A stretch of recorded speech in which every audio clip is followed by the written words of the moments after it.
ये कहानी है एक ऐसे गैंगस्टर की जो कि एक दिन एक हाई स्कूल स्टूडेंट की बॉडी में चला जाता है, जिसके बाद उसे स्कूल में बुलीज का सामना करना पड़ता है और साथ ही उसे एक ऐसी चीज पता चलती है जिससे आज तक वो अनजान था और इससे उसकी पूरी जिंदगी पलट जाती है। दोस्तों, ये कोरियन ड्रामा काफी मजेदार और एक्शन कॉमेडी से भरा है। इस वीडियो को एंड तक जरूर देखिएगा, आपको जरूर मजा आएगा। तो कहानी की शुरुआत होती है एक गैंगस्टर बॉस जांग से, जिसकी जिंदगी एकदम बेहतरीन गुजर रही थी। उसके पास किसी भी चीज की कोई कमी नहीं थी सिवाय एक अच्छी बीवी के। उसकी वाइफ सेयोन जांग से बिल्कुल भी प्यार नहीं करती थी, लेकिन जांग को भी कोई फर्क नहीं पड़ता था क्योंकि उसने बस सेयोन से इसीलिए शादी की थी क्योंकि वो हानहो कंपनी के चेयरमैन की बेटी है। खैर, आज जांग को पता चलता है कि उसके नए प्रोजेक्ट के बीच में एक कारपेंटर की शॉप आ रही है और कारपेंटर अपनी शॉप हटाने से मना कर रहा है। ये बात जानकर जांग अपने सबसे वफादार आदमी मैनचुल को बुलाता है और कहता है कि कुछ आदमियों को लेकर जाओ और उस कारपेंटर की शॉप को वहां से हटवाओ। इधर दूसरी तरफ वो कारपेंटर जोंग पहले ही घबराया हुआ था और तभी मैनचुल यहाँ कई सारे आदमी लेकर आ जाता है। इसके बाद सारे आदमी जोंग की थोड़ी खातिरदारी करते हैं और फिर मैनचुल कहता है कि अगर तूने 3 तक गिनती में खुद साइन नहीं किए तो हम तेरा हाथ काटकर खुद अंगूठा लगवा लेंगे। जोंग भी डरकर अब साइन कर देता है। वहीं रात में जब जांग आराम से खाना खा रहा था तो तभी यहाँ पर यांग नाम का एक और आदमी आ जाता है जो कि किसी भी हाल में जांग से आगे निकलना चाहता था। यहाँ पर जांग यांग की थोड़ी बेइज्जती करता है और अपनी बेइज्जती करवाने के बाद यांग यहाँ से निकल लेता है। अब इसके कुछ समय बाद जांग को कंपनी की तरफ से एक बिल्डिंग मिलती है और इसकी खुशी मनाने के लिए जांग एक रेस्टोरेंट में रामेन खाने आता है, लेकिन असल में उसे रामेन से कोई मतलब नहीं था। वो तो किसी को देखने यहाँ पर आया हुआ था। यहीं पर एक हाई स्कूल का लड़का डोंग भी जांग के आगे बैठकर खाना खा रहा था। अब यहाँ पर जांग रेस्टोरेंट की मालकिन से पूछता है कि 10 साल पहले इस रेस्टोरेंट को एक औरत चलाती थी, अब वो कहाँ पर है। इस पर रेस्टोरेंट की मालकिन कहती है कि वो औरत तो मर गई होगी। ये सुनकर जांग रामेन चखता है जो कि उसे बिल्कुल पसंद नहीं आते और फिर वो पेमेंट करके जाने वाला होता है। तभी उस लड़के डोंग के पास किसी की कॉल आती है और फिर वो जल्दबाजी में यहाँ से जाने लगता है। वो उन लेडी से कहता है कि मेरा वॉलेट कहीं पर खो गया है। ये बात सुनकर वो लेडी कहती है कि बेटा जाओ, ये अंकल है ना, ये भी तुम्हारी तरफ से पैसे दे देंगे। इसके बाद वो लेडी जांग से भी पैसे ले लेती है और कहती है कि इसके बदले में मैं तुम्हें जल्दी ही एक गिफ्ट दूंगी। अब जांग पैसे देकर यहाँ से जाने लगता है, लेकिन कूड़े की गाड़ी की वजह से वो जाम में फंस जाता है और बाहर निकलकर खड़ा होता है। और यहीं पर वो लड़का डोंग भी ऊपर छत की दीवार पर चलता हुआ एक शूज उतारने की कोशिश कर रहा था और तभी अचानक से वो नीचे जांग के ऊपर गिरता है, जिससे जांग वहीं बेहोश हो जाता है। अब इसके बाद जांग को एक हॉस्पिटल में होश आता है। नर्स उसके पास आकर कहती है कि बेटा तुम उठ गए क्या। जांग सोचता है कि ये नर्स मुझे बेटा क्यों बोल रही है। वो नर्स डॉक्टर को बुलाने चली जाती हैं। तभी जांग उठकर बाहर निकल जाता है और एक आदमी दोबारा उससे कहता है कि बेटा तुम उठ गए। जांग सोच रहा था कि ये सभी लोग पागल वागल हो गए क्या, 40 साल के आदमी को ये लोग बेटा बोल रहे हैं। लेकिन तभी उसे एक बड़ा झटका लगता है। वो अपने सामने अपनी बॉडी को देखता है जो कि बेड पर पड़ी हुई थी और वो कोमा में जा चुका था। अब इसके बाद वही कारपेंटर जोंग भी यहाँ पर आ जाता है और जांग को अपना बेटा कहने लगता है और जांग को पता चलता है कि इस वक्त उसकी आत्मा उसी हाई स्कूल के लड़के की बॉडी में आ चुकी है जो कि उसके ऊपर आकर गिरा था। ये सब देखकर जांग हैरान रह जाता है। डॉक्टर को लगता है कि डोंग यानी कि इस लड़के के सर पर गिरने से चोट लगी है, इसीलिए वो थोड़ा सा अजीब बिहेव कर रहा है। यहीं पर कारपेंटर जोंग कहता है कि मेरे बेटे का बोलने का तरीका भी बिल्कुल बदल गया है। वो कहते हैं कि डोंग मैं तुम्हारा डैड हूँ, क्या तुम मुझे नहीं पहचान पा रहे। लेकिन जांग कहता है कि ओए बुड्ढे, अपने हाथ मुझसे दूर रख, मैं तेरा बेटा नहीं हूँ। डॉक्टर कहती हैं कि शायद इसके दिमाग पर चोट लग गई है, ये कुछ समय में खुद ही ठीक हो जाएगा। अब इसके बाद जांग को याद आता है कि वो तो उसी लड़के की बॉडी में आ गया है जो कि रेस्टोरेंट में उससे मिला था और जरूर रेस्टोरेंट की उस औरत ने ही इनकी सोल आपस में स्विच करवाई है। जांग तुरंत ही दोबारा रेस्टोरेंट में जाता है, लेकिन अब वहाँ पर कोई भी रेस्टोरेंट नहीं था और उसकी एक औरत से बहस हो जाती है। वो औरत कह रही थी कि वो रेस्टोरेंट तो यहाँ से सालों पहले हट चुका है, लेकिन जांग उनसे कहता है कि मैंने कल ही यहाँ पर रामेन खाए थे। लेकिन वो औरत जांग को पागल समझती है। यहीं पर जांग की असली बॉडी के कोमा में जाने की खबर सुनकर उसी आदमी यांग को काफी खुशी होती है। इधर जांग अपने घर पहुंचता है और देखता है कि उसकी वाइफ रो रही है। जांग को लगता है कि शायद उसकी वाइफ को जांग के कोमा में जाने से काफी दुख हो रहा होगा, लेकिन असल में वो अपना नेकलेस टूट जाने की वजह से रो रही थी। अब तभी जांग की वाइफ उसे देखकर डर जाती है। जांग कहता है कि मैं तुम्हारा पति हूँ, मैं जांग हूँ, लेकिन उसकी वाइफ को यकीन नहीं होता। वो अलार्म बजाकर एक तलवार उठा लेती है। तभी गार्ड्स यहाँ पर आकर जांग को पुलिस के हवाले कर देते हैं। फिर ऑफिसर जांग से कहता है कि तुम उस घर में क्यों गए थे, क्या तुम वहाँ पर चोरी करने वाले थे। जांग को गुस्सा आ जाता है। वो कहता है कि वो पूरा घर मेरा है, भला मैं अपने घर में चोरी क्यों करूंगा। वो कारपेंटर अपने बेटे डोंग को रोकते हैं और पुलिस को बताते हैं कि इसके सर पर चोट लग गई है, जिससे लगता है कि शायद ये सटिया गया है, आप इसे माफ कर दो। फिर वो उसे लेकर यहाँ से जाने लगते हैं। अब इसके बाद जंग हॉस्पिटल में अपनी बॉडी के ऊपर बार बार गिरने लगता है ताकि वो अपनी असली बॉडी में वापस जा सके। तभी जंग का वफादार आदमी मैंजुल यहाँ पर आता है, लेकिन वो ये देखकर सोचता है कि शायद वो किसी कपल के रूम में आ गया, इसीलिए वो वापस जाने लगता है। लेकिन उसे याद आता है कि ये तो उसके बॉस का रूम है। वो अंदर आकर कहता है कि तू मेरे बॉस के साथ क्या कर रहा है। मैंजुल पहचान जाता है कि ये तो वही मोटा है जिसने मेरे बॉस के ऊपर गिरकर उन्हें कोमा में पहुंचा दिया। अब तभी डॉक्टर यहाँ पर आ जाती हैं। जंग यहाँ से निकल लेता है। फिर वो कारपेंटर जोंग के साथ उनके घर पर आ जाता है। यहाँ पर जोंग ने अपने बेटे के लिए ढेर सारा खाना बनाया था, लेकिन इतना खाना देखकर जंग कहता है कि मैं इतना सारा नहीं खा सकता। मगर थोड़ा सा चखने के बाद ही उसे कुछ होता है और जब उसकी आंख खुलती है तो सारा खाना उसने खत्म कर दिया था। इसके बाद जोंग कहता है कि बेटा अब तुम आराम कर लो, हम कल स्कूल जाएंगे और उसके बारे में बात करेंगे। इसके बाद जंग इस लड़के डोंग के रूम में आ जाता है। फिर अगले दिन ये दोनों स्कूल में जाते हैं। जंग बॉस की तरह बैठ जाता है और अपने एटीट्यूड को बिल्कुल भी कम नहीं करता। फिर इसके बाद जोंग प्रिंसिपल से बात करता है। प्रिंसिपल के साथ साथ पूरे स्कूल में ये बात फैल गई थी कि जिस दिन से डोंग गिरा है, डोंग को उस दिन के बारे में कुछ भी याद नहीं है। कारपेंटर जोंग प्रिंसिपल से कहता है कि मेरा बेटा ऐसा कदम नहीं उठा सकता कि वो खुद बिल्डिंग से कूद जाए, जरूर दूसरे बच्चों ने उसके साथ कुछ किया होगा। लेकिन प्रिंसिपल मना करने लगता है और ये सब सुनकर जंग समझ जाता है कि प्रिंसिपल कुछ छुपा रहा है। वो कारपेंटर को और चिंता करने से मना करता है और फिर इस लड़के डोंग की क्लास में आ जाता है। टीचर सब बच्चों से कहती हैं कि उस एक्सीडेंट की वजह से डोंग अभी तक पूरा ठीक नहीं हुआ है, इसीलिए हर काम में इसकी मदद करते रहना। लेकिन क्लास के कुछ लड़के डोंग के आते ही उसका स्वागत अपनी मिडिल फिंगर से करते हैं। फिर इसके बाद कैंटीन एरिया में कुछ लड़कियां एक लड़की यून को बुली करने लगती हैं। एक लड़की यून के खाने में फैंटा मिला देती है और फिर उसे खाने के लिए कहती है। यून फाइट बैक नहीं करती और उसे खाने लगती है। इसके बाद वो लड़कियां उसका सारा खाना उसके ऊपर ही डाल देती हैं। ये सब देखकर जंग उनसे कहता है कि उसे आराम से लंच करने दो, उसे परेशान क्यों कर रही हो। लेकिन फिर एक लड़का तेवोक उसके पास आकर कहता है कि अबे लूजर, तू ज्यादा नहीं बोल रहा। वो जंग को मारने वाला था, लेकिन एक टीचर आकर इन्हें लड़ने से रोक देते हैं। मगर फिर लंच के बाद वो लड़के दोबारा जंग को रोक लेते हैं। वही लड़का तेवोक कहता है कि लगता है तुझे कुछ याद नहीं है, लेकिन भले ही तेरे चोट लगी हो, मगर तुझे रोज हमारे लिए लंच में बर्गर लाना होगा, नहीं तो तू पिटेगा। लेकिन जंग उल्टा उसके एक थप्पड़ जड़ देता है। इसके बाद जंग दोबारा उसके एक और मारता है और तीसरे में वो लड़का तेवोक भी डरने लगता है। फिर जंग कहता है कि मुझे एक बात बता, इस लड़के डोंग ने यानी कि मैंने तेरे साथ कुछ किया था क्या, जो तू इसे यानी कि मुझे बुली कर रहा है, या फिर ये यानी कि मैं बस एक आसान टारगेट था। ये बात सुनकर तेवोक कहता है कि मोटे, तू बहुत आसान टारगेट था, इसीलिए हम तुझे बुली करते थे। ये सुनकर जंग उसके एक और थप्पड़ जड़ता है और फिर उसके दोस्तों को भी मारकर जाने लगता है। तभी उसे एक और लड़का किमजे दिखता है जो कि इनसे डरकर इनके लिए खाने का सामान लाया था। लेकिन क्योंकि अब उसने इन बुलीज को पीटते हुए देख लिया था, इसीलिए ये लोग उसे बाथरूम में ले जाकर उसे पीटने लगते हैं और कहते हैं कि अगर तूने ये बात किसी को भी बताने की कोशिश की तो तेरी खैर नहीं।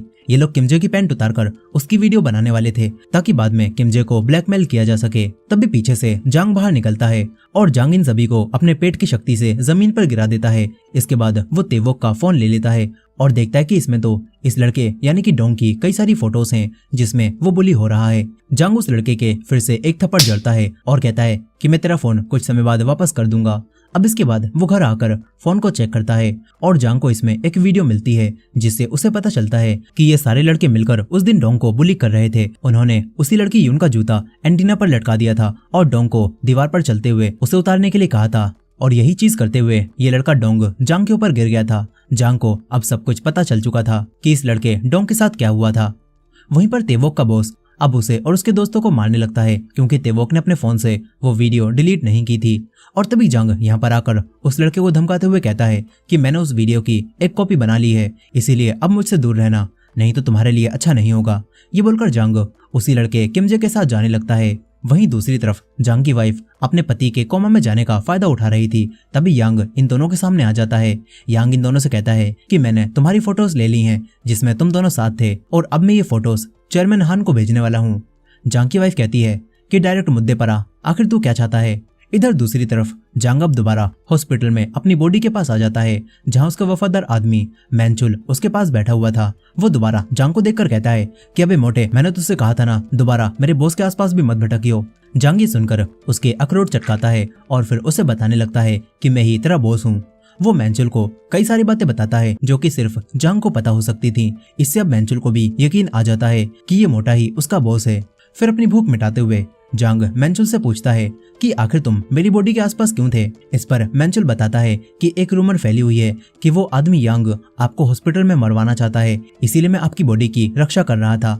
अब इसके बाद अगले दिन स्कूल में जांग से एक लड़की टकरा जाती है। वो तेजी में कहीं पर जा रही थी और वो अपना टेडी बेयर नीचे गिरा देती है। जांग उसके पीछे जाता है और उसका टेडी बेयर उसे वापस करता है। ये वही लड़की योन होती है। वो कहती है कि डोंग, तुम्हारी याददाश्त सच में चली गई क्या? तुम मुझे पहचान भी नहीं रहे। अब तभी इस लड़की यून की माँ यहाँ पर आ जाती हैं। जांग उन्हें देखकर हैरान रह जाता है क्योंकि असल में ये औरत मीसुन जांग का पहला प्यार थी।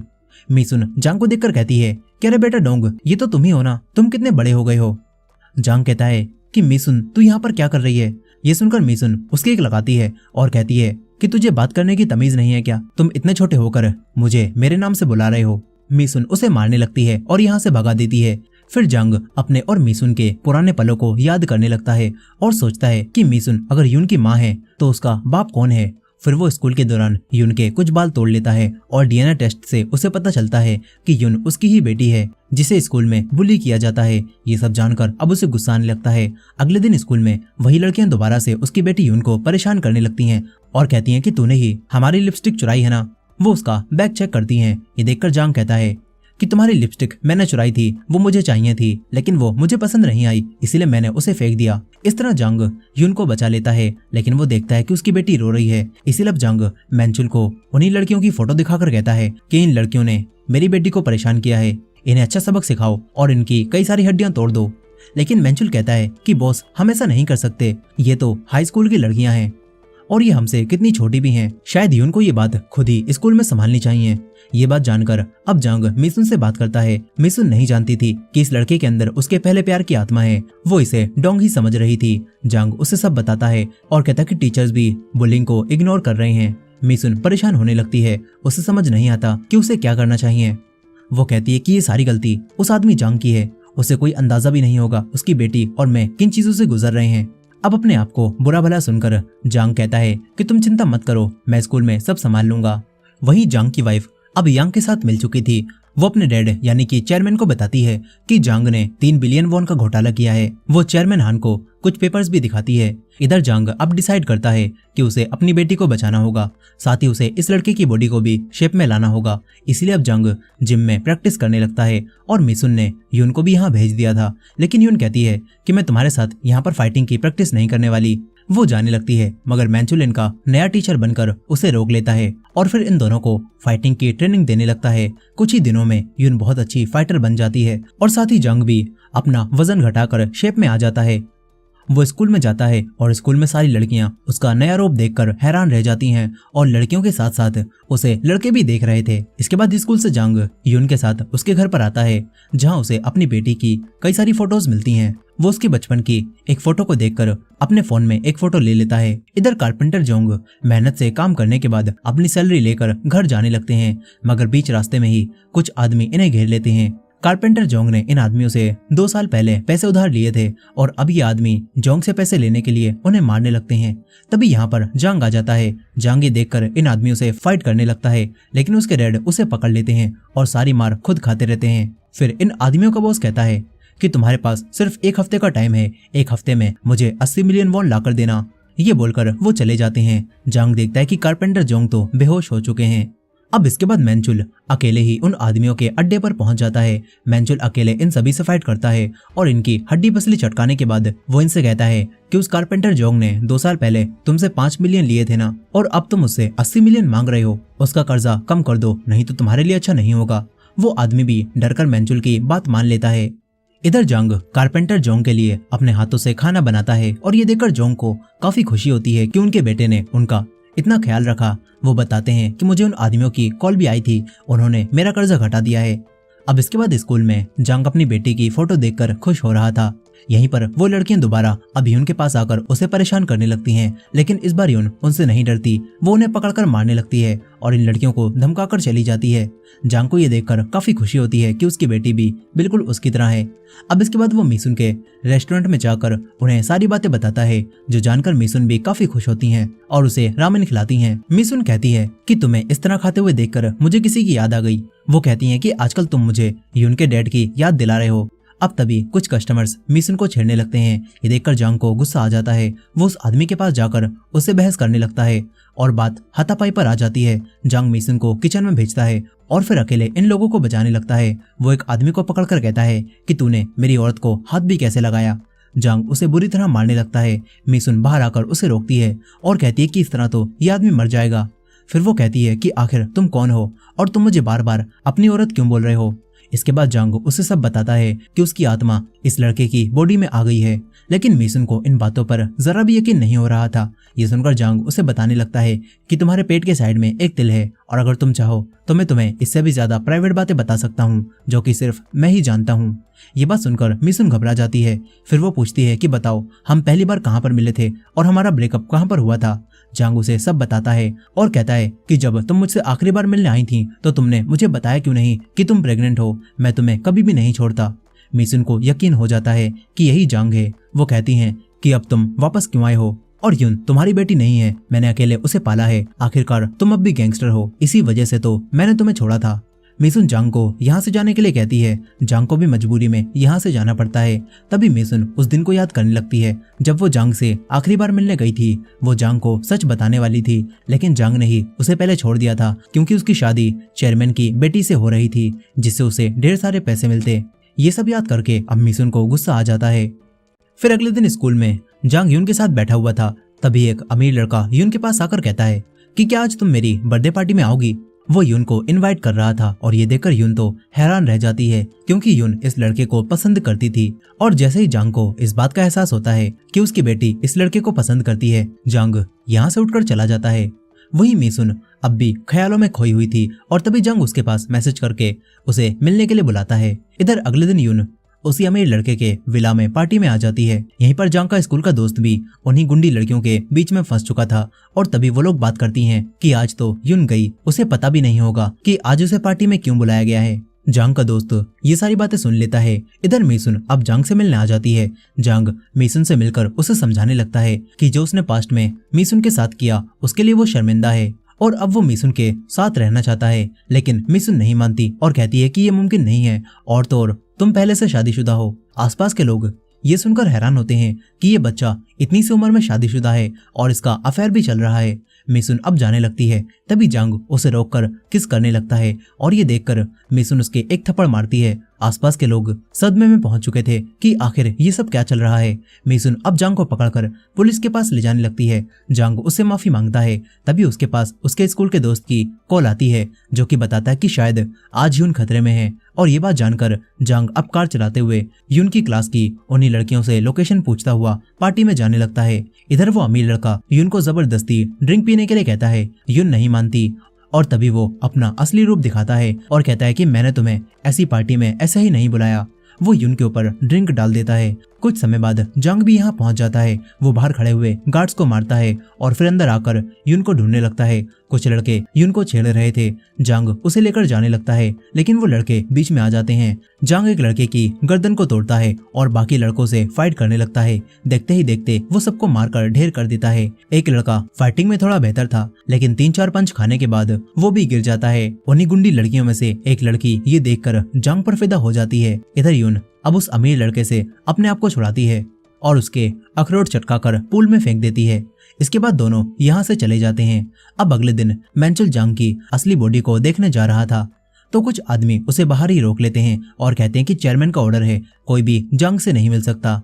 इसके बाद मैंचुल जांग को आकर सब कुछ बताता है कि तुम्हें तुम्हारी वाइफ ने यांग के साथ मिलकर झूठे इल्जाम में फंसा दिया है और अब चेयरमैन सोचते हैं कि तुमने 3 बिलियन वॉन का घोटाला किया है और जब तुम भाग रहे थे तभी तुम्हारा एक्सीडेंट हो गया। जांग सोचता है कि अब उसे क्या करना चाहिए। इसके बाद मैंचुल जांग के कहने पर चेयरमैन को एक लेटर पहुंचाता है। इधर जांग दोबारा मिनसुन के पास आकर पूछता है कि यून कैसी है। मिनसुन कहती है कि अगर तुम्हें सच में यून की चिंता है तो यहाँ से चले जाओ। जांग जाने लगता है। तभी उसके सामने वही लड़की आ जाती है। वो पूछती है कि क्या तुम और यून एक दूसरे को डेट कर रहे हो। जांग गुस्से में मना करता है और ये सुनकर वो लड़की जांग से कहती है कि फिर तुम मेरे बॉयफ्रेंड बन जाओ, लेकिन जांग मना करता है। वो लड़की जांग को एक बॉक्स देकर यहाँ से चली जाती है। तभी यून यहाँ पर आ जाती है। वो ये देखकर कहती है कि क्या तुम उस लड़की को डेट करोगे, लेकिन जांग मना कर देता है। इस पर यून कहती है तो फिर तुम मेरे बॉयफ्रेंड बन जाओ। जांग गुस्से में मना करता है और यहाँ से जाने लगता है। अब इसके बाद यून अपनी मॉम मिसुन को बताती है कि वो डोंग को अपना बॉयफ्रेंड बनाना चाहती है। मिसुन ये सुनकर गुस्सा और हैरान होती है क्योंकि वो जानती थी कि डोंग असल में यून के डैड हैं। मिसुन कहती है कि तुम उससे दूर रहना। अब इसके बाद अगले दिन मिसुन जांग को स्कूल से ही पकड़ लेती है और कहती है कि तुम ऐसा क्या कर रहे हो जो तुम्हारी बेटी अब तुम्हें ही अपना बॉयफ्रेंड बनाना चाहती है। जांग कहता है कि मैं बस उसका दोस्त बनना चाहता था। मिसुन जांग से कहती है कि तुम यहाँ से चले जाओ और हमारी जिंदगी में कभी वापस मत आना। हम फिर से कभी भी एक नहीं हो सकते क्योंकि तुम पहले से शादीशुदा हो। अब तभी यून यहाँ पर आ जाती है और कहती है कि कौन शादीशुदा है। यहाँ बिना सोचे समझे जांग यून से कहता है कि मैं तुम्हारी माँ को पसंद करता हूँ। यून ये सुनकर हैरान रह जाती है। उसे लगता है कि उसकी माँ ने उससे उसका प्यार छीन लिया। यून गुस्सा होकर यहाँ से भाग जाती है। मिसुन अब जांग पर गुस्सा होने लगती है और कहती है कि तुमने वो बात क्यों कही। इधर यांग गार्ड्स को मारता है और जांग की बॉडी के पास आ जाता है। वो जांग को मारने आया था लेकिन तभी जांग को होश आ जाता है। वो कहता है कि अंकल आपकी जिप खुली हुई है। उसे होश में देखकर यांग खुद बेहोश हो जाता है। अब इसके बाद जांग डोंग के घर पर आ जाता है और कारपेंटर जोंग को अपना डैड कहने लगता है। यहाँ पर हमें पता चलता है कि उस हाई स्कूल के लड़के डोंग की आत्मा जांग की बॉडी में आ गई है, लेकिन उसके डैड के लिए वो एक आदमी था। वो डरने लगते हैं। डोंग खुद भी रो रहा था। तभी जांग यहाँ पर आ जाता है। वो समझ जाता है कि उसकी बॉडी में अब वही लड़का आ चुका है। डोंग भी सब कुछ समझ जाता है और ये देखकर वो घबराता है। तभी जांग उसके एक मारकर उसे शांत कराता है और फिर जांग कारपेंटर जोंग को सब समझाने लगता है। शुरुआत में उसे बिल्कुल भी यकीन नहीं होता, लेकिन कुछ समय बाद वो समझ जाता है कि ये दोनों सच बोल रहे हैं। अब इसके बाद जांग डोंग से कहता है कि ओए लड़के, तू यून को पसंद करता है ना? अगर तू मेरी मदद करेगा तो तू उसके करीब हो सकता है। इधर जांग की वाइफ यांग के ऊपर गुस्सा हो रही थी क्योंकि वो जांग को नहीं मार पाया। यांग कहता है कि चिंता मत करो, मैंने अपने आदमियों को काम पर लगा दिया है, वो जल्दी ही जांग को ढूंढ लेंगे। अब तभी एक आदमी आकर बताता है कि हमें पता चल गया है जांग कहाँ पर गया है। इधर जांग उसी लड़के डोंग के साथ मिनसुन के पास आता है और डोंग अब जांग बनकर मिनसुन से बात करता है और झूठ बोलता है कि हमारी सोल्स फिर से वापस हमारे अपने अपने शरीर में आ गई हैं। इसके बाद डोंग जांग के बताए तरीके के मुताबिक मिनसुन से माफी मांगने लगता है, लेकिन तभी यांग अपने आदमियों के साथ यहाँ पर आ जाता है। ये देखकर डोंग डर कर रोने लगता है। मिसुन भी सब समझ जाती है। अब इसके बाद जांग उन दोनों को किचन में भेजता है और डोंग से मिसुन को अंदर ही रखने के लिए कहता है। इसके बाद जांग इन गुंडों से फाइट करने लगता है। यांग को लगता है कि ये कोई हाई स्कूल का लड़का है, इसलिए यांग उसे सीरियस नहीं लेता, लेकिन जांग देखते ही देखते सारे आदमियों को निपटा देता है। तभी यांग अपने सबसे ताकतवर आदमी को फाइट के लिए भेजता है। जांग और उसके बीच में काफी देर तक फाइट होती रहती है, जिसमें आखिरकार जांग उसे मारने लगता है, लेकिन तभी यांग पीछे से उसके ऊपर हमला करके उसके गले पर चाकू रख लेता है और कहता है कि जांग बाहर आ। लेकिन तभी मिसुन बाहर आती है। वो सिलेंडर को चालू करके लाइटर को हाथ में पकड़ लेती है और कहती है कि अगर तुम 3 तक गिनती में यहाँ से नहीं गए तो मैं आग लगाकर हम सभी को मार दूंगी। यांग काफी डर जाता है और मौके का फायदा उठाकर जांग दोबारा उसे मारने लगता है, लेकिन मिसुन उसे लड़ने से मना करती है। तभी यांग अपने आदमियों के साथ यहाँ से भाग जाता है। जांग अब मिसुन के पास आकर सिलेंडर को बंद करता है और उसके हाथ से लाइटर ले लेता है। मिसुन भी काफी डरी और अंदर से दुखी थी। तभी डोंग भी बाहर आ जाता है। मिसुन अब असली जांग को दूर करके डोंग से बात करने लगती है। वो जांग की बॉडी के सामने वो सारी बातें कहती है जिन्हें इतने सालों से वो अपने दिल में दबा कर बैठी हुई थी। मिसुन उससे कहती है कि मुझे तुम्हारी बहुत याद आती थी और आखिरकार तुम 17 सालों बाद वापस लौट आए हो। मिसुन उसे गले लगा लेती है। जांग भी समझ जाता है कि मिसुन आज भी उससे प्यार करती है। अब इसके बाद जांग की कंपनी के चेयरमैन अपनी बेटी को बुलाते हैं। चेयरमैन हान को जांग के भेजे हुए उसी लेटर से पता चल चुका था यांग के साथ मिलकर उसे फंसाना चाहती है और असल में जांग ने पैसों का कोई घोटाला नहीं किया। चेयरमैन अपनी बेटी से कहते हैं कि ये लेटर उसने एक्सीडेंट से पहले लिखा था और हमने राइटिंग भी चेक करवाई और ये राइटिंग बिल्कुल जांग की है। ये सुनकर वो कहती है कि ऐसा कैसे हो सकता है, मैंने तो एक्सीडेंट के बाद ही यांग के साथ हाथ मिलाया था। इससे चेयरमैन समझ जाते हैं कि उनकी बेटी उन्हें धोखा दे रही है। साथ ही उन्हें अपनी बेटी के अफेयर के बारे में भी पता चल चुका था। इधर अब जांग डोंग को पूरी स्क्रिप्ट समझाकर चेयरमैन के सामने इसके अकॉर्डिंग ही बोलने के लिए कहता है। इसके बाद वो लड़का डोंग जांग बनकर चेयरमैन के सामने आ जाता है। असली जांग कार में बैठकर रेडियो के जरिए डोंग को सब बता रहा था। अब तभी चेयरमैन अपनी बेटी को अपने पैसों में से 1 भी रुपया देने से मना करने लगते हैं। इससे गुस्से में आकर उनकी बेटी उन्हें बताती है कि जांग की भी एक बेटी है और उसका भी एक औरत के साथ अफेयर चल रहा है। ये बात सुनकर चेयरमैन जांग से इस बारे में पूछते हैं। असली जांग उसे इंस्ट्रक्शन दे रहा था, लेकिन ग्लिच की वजह से उसे कुछ भी सुनाई नहीं देता और डोंग चेयरमैन से कह देता है कि हाँ ये सच है, उसकी एक बेटी है, लेकिन ये बात उसे एक्सीडेंट के बाद ही पता चली है। डोंग कहता है कि अगर आप मुझे मेरी फैमिली के साथ रहने की वजह से कंपनी से निकाल कर 1 रुपया भी नहीं दोगे तो तब भी मुझे ये मंजूर है। चेयरमैन भी उसके ऊपर गुस्सा नहीं करते और ये देखकर जांग की वाइफ यहाँ से चली जाती है। अब इसके बाद चेयरमैन जांग से कहते हैं कि तुम जैसा चाहो वैसा कर सकते हो। डोंग अब खुश होकर यहाँ से जाने लगता है। बाहर असली जांग ये देखकर काफी खुश होता है कि डोंग ने सारी बातें संभाल ली, लेकिन अब तभी उसकी वाइफ गुस्से में आती है और इन्हें ठोकने वाली होती है। जांग डोंग को धक्का देकर खुद गाड़ी के सामने आ जाता है, जिससे जांग काफी जख्मी हो जाता है। उसे तुरंत ही हॉस्पिटल ले जाया जाता है, जहाँ मिसुन और यून भी पहुंच जाते हैं। यहाँ पर यून जांग की असली बॉडी को देखकर कहती है कि माँ, ये मेरे डैड है ना, आपने इनकी फोटो को मुझसे छुपा कर रखा था, लेकिन मैंने वो फोटो देख ली थी। यहाँ पर असली जांग जो कि डोंग की बॉडी में था वो कहता है कि हाँ, मैं तुम्हारा डैड हूँ। यून परेशान होने लगती है और सोचती है कि ये क्या चल रहा है, कहीं मेरी माँ ने सच में मेरे दोस्त से शादी तो नहीं कर ली ना। अब तभी बात करते हुए असली जांग बेहोश हो जाता है और इसके साथ ही जांग की बॉडी में मौजूद डोंग भी बेहोश हो जाता है। फिर कुछ समय बाद जांग को ऑपरेशन रूम में होश आता है, जहाँ उसके सामने उसी रेस्टोरेंट की मालकिन होती है। इससे जांग समझ जाता है कि सोल्स स्विच करवाने में इसी लेडी का हाथ था। वो लेडी अब जांग को सोने के लिए कहती है।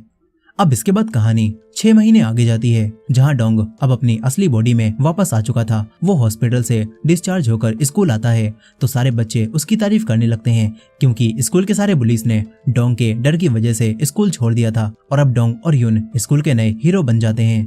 उसी गैंगस्टर यांग को भी पुलिस ने पकड़ लिया था और असली जांग भी अपनी बॉडी में लौटने के बाद गुंडागर्दी छोड़कर मिसुन के साथ रहने लगा था। साथ ही कारपेंटर जोंग और मैंचुल भी इन्हीं के साथ काम करने लगे थे और इसके साथ ही जांग अपनी बेटी के साथ अच्छा समय बिता रहा था। और इसी हैप्पी एंडिंग के साथ ये मूवी यहाँ पर खत्म हो जाती है। दोस्तों, आपको ये मूवी कैसी लगी कमेंट करके जरूर बताइएगा, और ये वीडियो पसंद आई हो तो वीडियो को लाइक करके हाइप कर दीजिएगा, और हमारे चैनल पर नए हैं तो चैनल को सब्सक्राइब भी कर लीजिएगा। मिलते हैं नेक्स्ट वीडियो में।